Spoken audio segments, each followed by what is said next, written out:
Bismillahirrahmanirrahim. Alhamdulillah wassalatu wassalamu ala rasulillah. Banyak umat bertanya tentang sistem politik Islam. Jawabannya bahwa di dalam Islam tidak diatur sistem politik tertentu. Apakah bentuknya khilafah? Apakah bentuknya kerajaan? Apakah bentuknya republik? Atau bentuk-bentuk yang lain?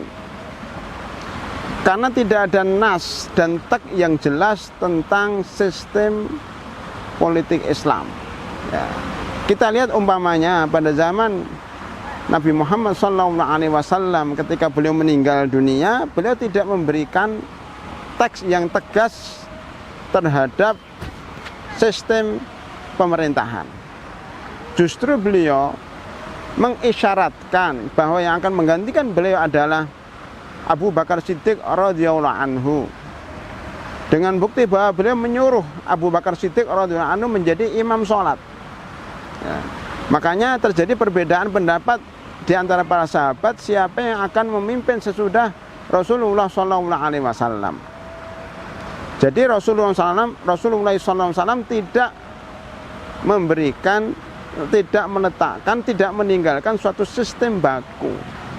Maka kemudian musyawarah antara Muhajirin dan Ansar disepakatin bahwa Abu Bakar Siddiq radhiyallahu anhu sebagai pengganti Rasulullah SAW. Dalam bahasa Arab disebut dengan Khalifatu Rasulillah SAW. Nah, yang kedua, ketika Abu Bakar Siddiq radhiyallahu anhu sakit, kemudian hendak mencari pengganti beliau di dalam mengurusi negara, maka beliau langsung menunjuk Umar bin Khattab radhiyallahu anhu sebagai pengganti beliau. Ini menunjukkan bahwa sistem pemerintahan atau sistem pemilihan kepala negara pada zaman Abu Bakar Siddiq radhiyallahu anhu adalah menunjuk langsung. Ya. Jadi ditunjuk langsung oleh kepala negara sebelumnya kepada kepala negara sudahnya. Itu juga pernah dilakukan oleh Abu Bakar Siddiq radhiyallahu anhu. Ya.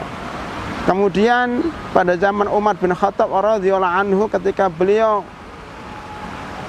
ditusuk oleh Abu Lu'lu' al-Majusi, sebelum meninggal dunia beliau menunjuk Dewan Syura.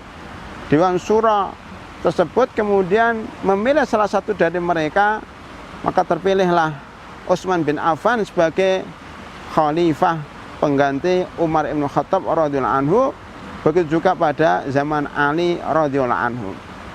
Jadi dalam kepemimpinan Khulafaur Rasyidin yang 4 ini, yang disebut dengan Khulafaur Rasyidin Al-Mahdiyyin, 4 pengganti Rasulullah SAW yang Al-Mahdiyyin, yang dapat petunjuk dari Allah Subhanahu wa Ta'ala. Bahkan di dalam hadis disebutkan alaikum bisunnati wa sunnatil khulafaur rasyidin.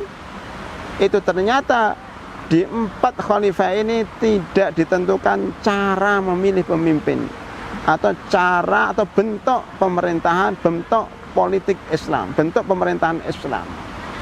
Bahkan yang lebih kentara adalah setelah zaman Ali bin Abi Thalib muncullah khilafah Bani Umayyah yang bentuknya adalah kerajaan selama 83 tahun. Kemudian tumbang, digantikan dengan khilafah Bani Abbasiyah, juga menggunakan sistem kerajaan hingga ratusan tahun lamanya. Dan terakhir runtuhnya khilafah Turkiyah, Utsmaniyah Turkiyah pada tahun 1924, dan semuanya juga tidak meletakkan satu bentuk khusus di dalam sebuah pemerintahan Islam. Oleh karena itu, karena tidak adanya nas yang jelas tentang bentuk atau sistem pemerintahan dalam Islam, maka hal itu diserahkan kepada ijtihad para ulama, ijtihad para tokoh yang hidup pada zamannya masing-masing. Yang penting bagaimana syariat Islam tegak dengan cara apapun juga, selama itu tidak bertentangan dengan nas-nas yang qat'i di dalam syariat Islam. Demikian penjelasan yang singkat, yang intinya bahwa tidak ada sistem pemerintahan Islam yang baku, sistem pemerintahan Islam yang ada diserahkan kepada ahlul halli wal aqdi, diserahkan kepada para tokoh, diserahkan kepada para ulama pada zamannya. Yang penting atas asas maslahat, wallahu a'lam bishawab.